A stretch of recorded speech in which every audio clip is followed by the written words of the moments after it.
I cooked for 12 people. Scratch that. I planned, prepped, cooked, cleaned, set the table, arranged the wine, and made sure every single person had their dietary needs met. Gluten-free lasagna for Aunt Carla. Vegan salad for my cousin's girlfriend. The roast chicken Dad still pretends is his favorite, even though he barely touches it. I didn't complain. I just worked, because that's what I always do. The daughter who has a knack for organizing, the woman who just knows how to make things happen. I was in the kitchen for 6 hours, and when it was finally done, I set the platters on the table with a quiet pride. It wasn't perfect, but it was good, thoughtful, made with care. Then Mom walked in, looked at the table, and wrinkled her nose like she'd stepped into a sewer. "We should have just ordered takeout," she said, loud enough for everyone to hear. "At least that would have been edible." My father chuckled. Not a word of pushback. Not even a glance in my direction. I looked around the room. 12 people eating food I made, sitting on chairs I arranged, and a home I cleaned. And not one of them stood up for me. Not one. So I did something I'd never done before. I stood up. I untied my apron. I laid it gently over the back of my chair. And I said, in the calmest voice I've ever used, "Next time, you can all pay for takeout too. Because I'm done." They laughed. They thought I was being dramatic. Aunt Carla raised her glass like it was a toast. My cousin snorted into his wine. Even my brother said, "Don't be sensitive, Lena. It's just Mom." But I wasn't being sensitive. I was being done. An hour later, after the wine was poured and the dessert was being picked at, I slipped into the spare bedroom and opened my laptop. I canceled the Airbnb for Christmas. I voided the ski resort booking I made in my name for New Year's. I retracted the deposit on the summer rental. I deleted every calendar invite, every group chat message, every itinerary I'd put together over the past 6 months. I didn't say a word. I just erased myself. And for the first time in a very long time, I felt free. It didn't start with that dinner. It started decades earlier, with a family that quietly decided my usefulness was more valuable than my presence. I was the easy child, not the rebel, not the genius, not the golden son. Just Lena, the one who didn't need much, who always offered help before being asked. When Mom was stressed about holiday hosting, I was 10 and already setting the table just right. When Dad needed someone to coordinate his retirement party, I was 23, juggling a job and still handling invitations, RSVPs, and a speech no one thanked me for. When my brother got married, they called me the backbone of the wedding. I built the timeline, dealt with vendors, smoothed over fights between the bride and Mom. They said, "You're so good at this, Lena. What would we do without you?" They meant it as a compliment, but it wasn't. It was a warning that they had no intention of ever taking care of themselves. Or me. I didn't realize the weight I carried until my 34th birthday. Not a major milestone, not one people usually make a fuss over. But I thought maybe someone would remember. Just a cake, a dinner, a card. Instead, I got a group text message from my mother addressed to the family, asking if I could plan my own birthday brunch. "Since you know what restaurants you like." I stared at it for a long time, and like every time before, I said yes. I booked the table, confirmed the head count, paid the deposit, and when we got there, my mom said the mimosas were too sweet, and my dad asked if I could take photos of everyone at the table, but never handed me the camera so I could be in any of them. That was the day I began pulling away. Not all at once, just small things. Stopped offering to pick up their dry cleaning when they visited. Started letting the group chats go unanswered for a few days. Took real vacations, the kind where I didn't bring my laptop or my guilt. No one noticed, because people don't notice when a chair shifts slightly out of place until they try to sit and fall. By the time that dinner came around, I already knew I was running on fumes. I already knew I was done being the invisible scaffolding for people who never asked how I was holding up. What I didn't know was how peaceful it would feel to finally stop holding them up at all. The first sign was confusion. 2 days after the dinner, my brother texted me, "Hey, did the Airbnb reservation glitch? It says it's been canceled." I didn't answer. Not right away. An hour later, he followed up. "We sent you the deposit for that already." That one made me laugh. because they hadn't sent me anything. They'd send it to the family PayPal, which I created, managed, and monitored, because no one else wanted to deal with the admin stuff. So I transferred the funds back. Every last dollar. I said nothing. The next day, my mother called. I let it ring. Then came the email. Subject line: "We need to talk about the holidays." No greeting. Just 5 paragraphs of thinly veiled blame. I know dinner didn't go the way you wanted it to, but canceling everyone's plans without notice isn't fair. People rely on you, Lena. You're the one who holds things together. We expect more maturity. Maturity. They always used words like that to keep me small. Like boundaries were tantrums. Like silence was immaturity. Like any move that didn't serve them made me the problem. I didn't reply. The calls kept coming. Not angry at first, just confused. Like someone misplaced a favorite tool and now had to consider doing something the hard way. Where are the hotel confirmations? Did you still want me to bring the pies for Thanksgiving? Lena, are you ghosting us? I wasn't ghosting them. Ghosting implies a disappearing act. This was a return to self. I'd spent so many years performing reliability, always saying yes, always patching the leaks, that when I stopped, it didn't just inconvenience them. It destabilized them. They'd made me the keeper of every tradition, every trip, every task they didn't want to manage. They thought if they pushed hard enough, I'd fall back in line. Instead, I was building something else. I had booked a solo cabin for Christmas. Just me, a wood stove, a stack of books, and silence that didn't come with strings attached. I didn't announce it, didn't post about it, didn't even put an out-of-office reply on my email. They weren't owed my explanation. They were finally getting what they always claimed they could handle. Life without me. I didn't plan a grand announcement. There was no family group message or carefully worded holiday memo. That would have given them power, and they'd only twist it. Call it dramatic. Call it emotional. Call it everything but what it truly was. Necessary. Instead, I started where it mattered most, the systems. I deleted the shared Google Drive that held every birthday spreadsheet, meal plan, packing list, and calendar I'd ever created for them. Gone. I closed the travel rewards accounts I'd opened in my name to book flights for people who never reimbursed me on time. Done. I removed myself from all automatic reservations, gift exchanges, and group chats that had somehow become my seasonal job. Unsubscribed. I didn't scream. I didn't argue. I just reclaimed the bandwidth they were draining from me without permission. The freedom was addictive. In the past, I used a plan for 12. 12 people. 12 expectations. 12 chances to be disappointed, overlooked, or treated like staff in my own family. Now I was planning for one. Just me.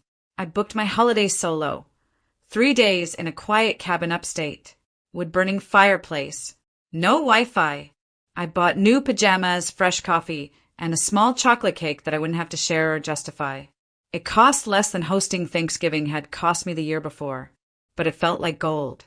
A few days before Christmas, my cousin Danny messaged me privately. "Hey, just curious, are you still doing the big gift swap this year?"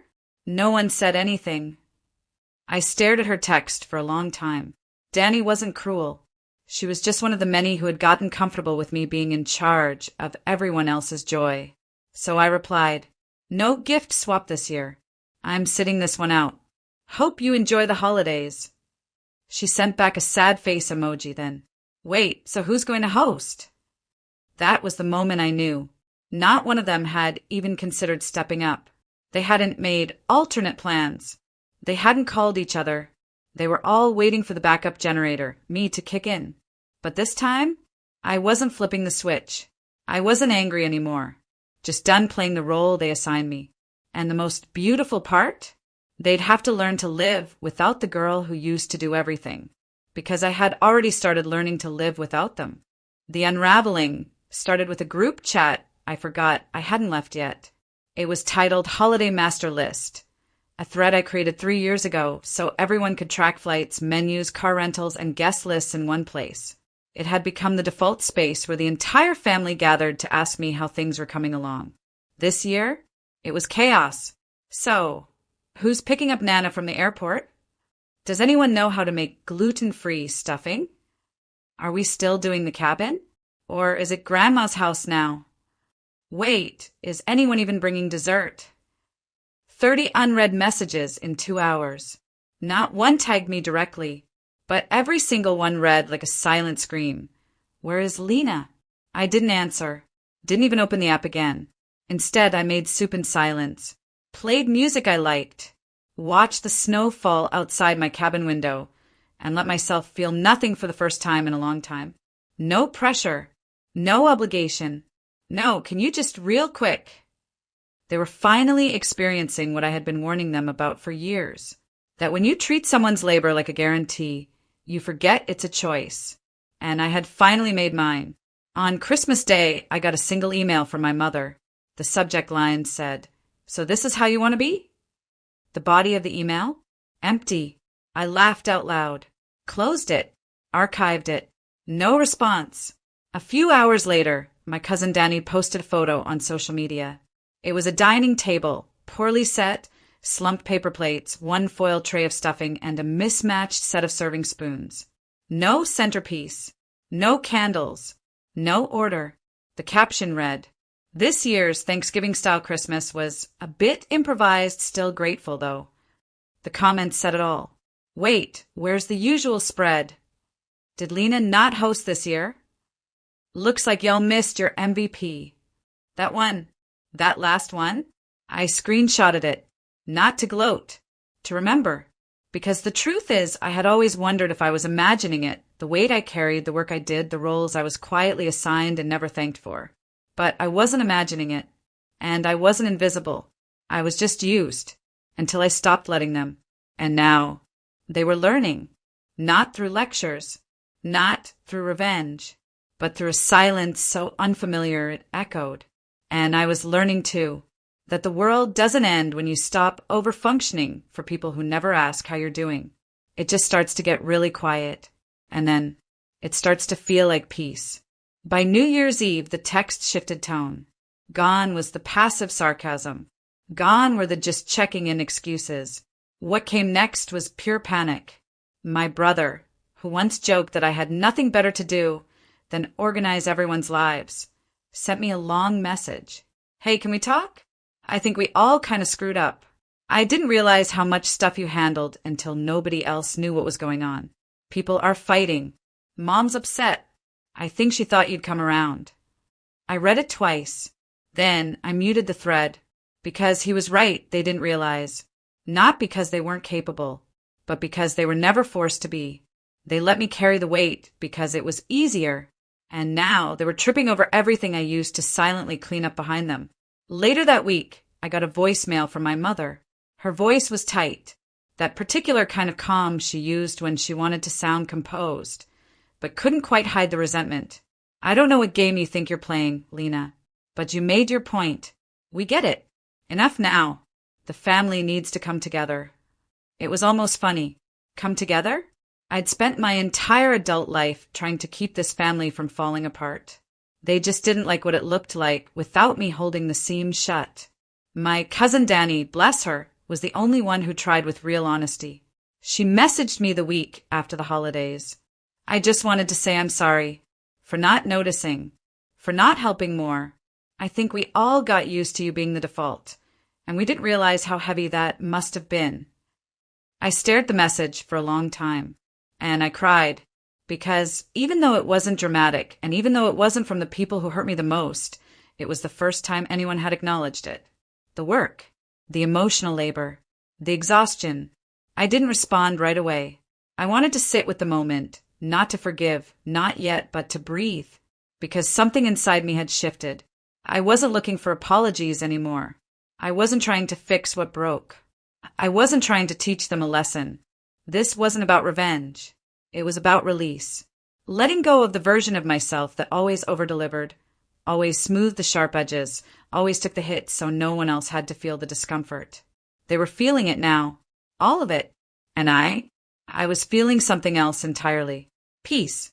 January was the quietest month I can remember. No calls. No group messages. No last-minute favors disguised as, "We were just hoping you could." And for the first time in years, I didn't feel guilty. I felt untethered. I took long walks without checking my phone. I bought fresh flowers for my kitchen table, not to impress guests, but because I liked the way they looked in the morning light. I cooked meals that didn't need to impress anyone. Some of them were amazing. Some of them were burnt. I smiled either way, because finally no one was watching. And it turns out I still like taking care of things. I still keep my calendar color-coded. Still fold my laundry with care. Still send thank you notes when someone does something kind. But now, I do it for me. I started therapy. Not because I was broken, but because I'd spent so long being the strong one that I never learned how to be supported.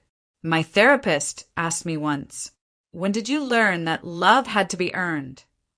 And I didn't have an answer, only a memory of tying my shoes faster than anyone else in kindergarten, so I wouldn't get yelled at for making us late. Only a dozen holidays spent trying to cook love into every meal, praying someone would taste it and say, "We see you." But they never did. And now, I no longer needed them to. By February, I joined a local women's hiking group. Just a dozen women, all ages, who met once a week to walk a trail and talk about anything but work, husbands, or family drama. We talked about books, about birds, about how good it feels to breathe air that doesn't come with expectations. I told them my story, bits of it, not as a victim, but as someone who made a clean exit. One of them, a woman in her 60s, nodded and said, "You didn't leave. You just came home to yourself." That stuck with me, so I wrote it down, hung it on my fridge. Every morning, I read it like a vow. And every morning, I remembered. I'm not bitter. I'm not angry. I'm better. I still get messages from time to time. Birthdays. Check-ins. The occasional guilt-dipped attempt to reconnect. I don't block them, but I don't respond, because healing doesn't require confrontation. Just closure, even if you write it yourself. And I did. With every unspoken no. With every plan made without their approval. With every breath taken in peace. This is my rise. Not loud, not public, but powerful and permanent. I still have the apron. The one I took off that night when no one defended me. When the food I cooked was ridiculed and my silence was mistaken for weakness. It's folded in the back of a drawer now. Clean, untouched. Not because I'm ashamed of it, but because I keep it like a relic, a reminder of who I used to be. The girl who thought love was something you earned through labor. Who thought devotion meant doing everything alone. She's gone now. And in her place, a woman who knows the difference between being needed and being valued. Sometimes I think about the holidays they're still trying to recreate without me. I picture them gathered around paper plates, forgetting ingredients, bickering about times and rides, and who was supposed to bring what. I imagine the awkward silences, the empty seat at the table no one talks about. I don't smile at the thought. I don't need to, because this isn't about revenge. It's about relief. The relief of walking away before you become unrecognizable to yourself. Of choosing quiet dignity over desperate approval. Of finally realizing that absence isn't always loss. Sometimes it's freedom. The cabin I stayed in that Christmas? I go back every year now. Not because I'm hiding, but because it became mine. My tradition. My rhythm. My peace. I bring books, candles, soft sweaters. I make meals for one, and they taste better than anything I ever cooked for 12 ungrateful mouths. Because now, every bite is a thank you to myself. Danny still checks in sometimes. She's different now. Quieter. Kinder. She once sent me a photo of her own solo holiday, captioned, "You help me see I don't need to bleed for connection." Thank you. I didn't know what to say, so I just typed, "Me neither." Because that's the truth. I'm not cold. I'm not cruel. I just stopped volunteering for my own exhaustion, and they can tell their version of the story however they want. That I overreacted. That I isolated myself. That I cut everyone off. Let them, because I'll tell mine too. And mine ends with a woman sitting by a window, sipping tea, listening to the wind move through trees, not because she's alone, but because she chose to be. And that's the loudest love I've ever given myself.